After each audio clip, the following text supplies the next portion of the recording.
First up, let's talk about someone who's proving he's more than just a basketball phenom, Stephen Curry. We all know Steph can splash from anywhere on the court, but did you know he's also tearing it up on the golf course? That's right. He's currently sitting in 5th place at the American Century Golf Championship 2025. 5th. And he's not alone. We've got other NBA stars like Zach LaVine and the Lakers' own Austin Reeves also making their mark on the leaderboard. This just goes to show Steph's incredible athleticism and skill aren't limited to just one sport. He even recently welcomed LeBron James to the world of golf. And let's not forget, unlike some other big names, Steph already has those NBA championship rings. According to NBA reporter Ian Begley, the New York Knicks are reportedly touching base with Ben Simmons. Simmons is set to become an unrestricted free agent, having played for both the Brooklyn Nets and the Los Angeles Clippers last season. The three-time All-Star appeared in 51 games, averaging 5.0 points, 4.7 rebounds, and 5.6 assists, shooting 52.0% from the field. While these aren't the stats we remember from his Sixers days, it seems the Knicks might have some interest in Simmons, who turns 29 on July 20th. Currently, the best offer for Ben from the Knicks is likely a veteran minimum contract. Look, we know Ben isn't the dominant player he once was, but he can still bring value, especially with his defense, rebounding, and those signature fast break layups. You wouldn't expect him to jack up threes in a Knicks team already loaded with offensive talent. His role would likely be limited to these specific contributions. It'll be interesting to see if the Knicks actually sign Simmons, who is represented by Rich Paul of Clutch Sports Group. Remember, the Knicks had an impressive run last season, reaching the conference finals for the first time since 2000, though they ultimately lost in 6 games to the Indiana Pacers. Could Simmons be a low-risk, high-reward pickup for them? Only time will tell. Let's talk about Paul George, who recently dropped a bombshell on a podcast. He stated that if he were a free agent, he would never play for the Charlotte Hornets, claiming they lack a, quote,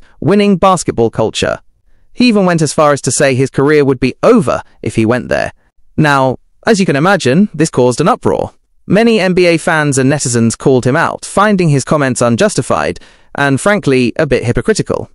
Why? Well, let's look at PG's own recent track record.